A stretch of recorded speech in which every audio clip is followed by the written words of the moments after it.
Hello everyone, आज हम लोग डिस्कस करने वाले हैं कि फॉगिस का problem of the day. Problem का नाम है एक्सेल सीट पार्ट 1। इसमें क्या है, जैसे हम लोग अपने एक्सेल सीट में लिखते हैं तो एक्सेल सीट में आप देखे होंगे 1 2 ऐसे नंबर दिया होता है। ठीक है, तो इसमें दिया है कि मान लीजिए आप जो 1 वाला रो था आपने उस पर ए लिखा, सेकेंड वाले पे आपने बी लिखा, थर्ड वाले पे आप क्या लिखेंगे, सी लिखेंगे। आप ऐसे ही लिखते जाएंगे अल्फाबेटिकल ऑर्डर में। तो जैसे 25 पे आप लिखेंगे वाई, 26 पर आप लिखेंगे जेड और 27 पे फिर आप क्या लिख देंगे, फिर इधर ए कर देंगे, फिर इधर से A B C and so on ऐसे चलते जाएंगे, ए से लेके फिर जेड तक आएगा। फिर उसके बाद और नीचे जाएंगे तो क्या आ जाएगा, ए, फिर उसके बाद A B and so on.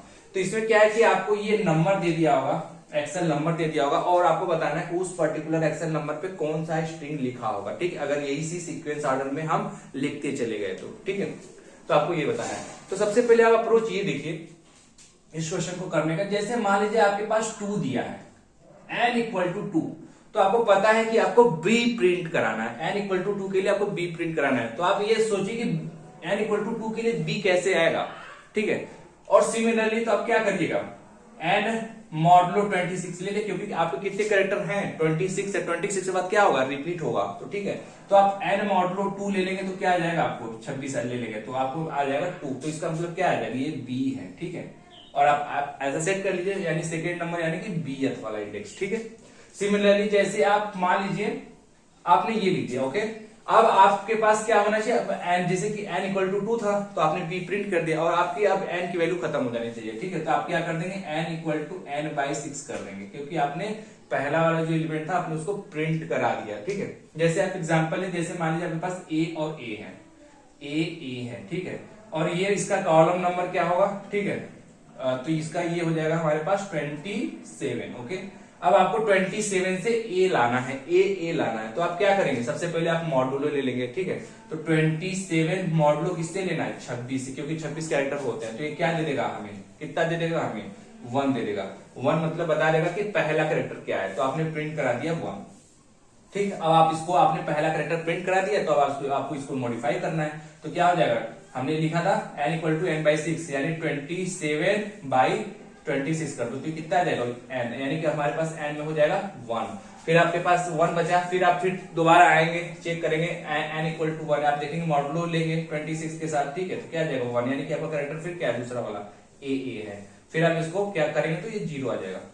ठीक है, तो आपको क्या करना, सबसे पहले मॉडुलो लेते जाना और डिवाइड करते जाना। एक कंडीशन बस आपको ये ध्यान देना कि जब जेड होगा, क्योंकि आप जब भी 26 से मॉडुलो लेंगे तो आपके पास कितने नंबर आएंगे, 0 से 25 तक होंगे।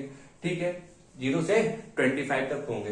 तो आप इसमें ये ध्यान दीजिएगा, जो 1 है वो ए को इंडिकेट कर रहा है। ठीक है, सिमिलरली जो 25 होगा वो किसको इंडिकेट कर रहा है, वाई। और ये जो आपका 0 है ना मॉडुलो, वो जेड को इंडिकेट कर रहा है। ठीक है, आपका ये जो 0 जब मॉडुलो होगा तो 0 को इंडिकेट करेगा। ठीक है, तो आपको जब भी मॉडुलो 0 मिले तो आप उसको जेड पे इंडिकेट और लिख देंगे, उसके मतलब बराबर क्या हो जाएगा, जेड हो जाएगा। अब आप एक बात और ध्यान दीजिए, जैसे मान लीजिए आपके पास 26 था, आपके पास 26 था, तो आपने क्या किया, मॉडुलो लिया, 0 आ गया तो आपने जेड प्रिंट करा दिया। तो अब आप देखिए n को आप कैसे अपडेट करेंगे, जैसे मान लीजिए n इक्वल टू 26 था। ठीक है, तो आप क्या करेंगे, n इक्वल टू n/26 यही करते आए हैं। तो इस केस में आपका क्या हो जाएगा, n इक्वल टू 1 हो जाएगा, जबकि n इक्वल टू 0 आना चाहिए था। ठीक है, तो आप क्या कीजिएगा, जब भी मॉडुलो जेड हो मतलब 0 हो तो आप उसमें एक 1 और माइनस कर दीजिएगा। ओके, 1 इसलिए माइनस करते रहे क्योंकि ये जब 0 हो, n मॉडुलो 26 जब 0 आएगा, इसका मतलब क्या है कि आपने आप वहां पे जेड है। ठीक है, और आपको n मॉडिफाई करना है कैसे, ठीक है, n/26 करके एक n को और माइनस कर दीजिएगा। ठीक है, क्योंकि जैसे एग्जांपल में आप 26 लेंगे तो आपको क्लियर हो जाएगा।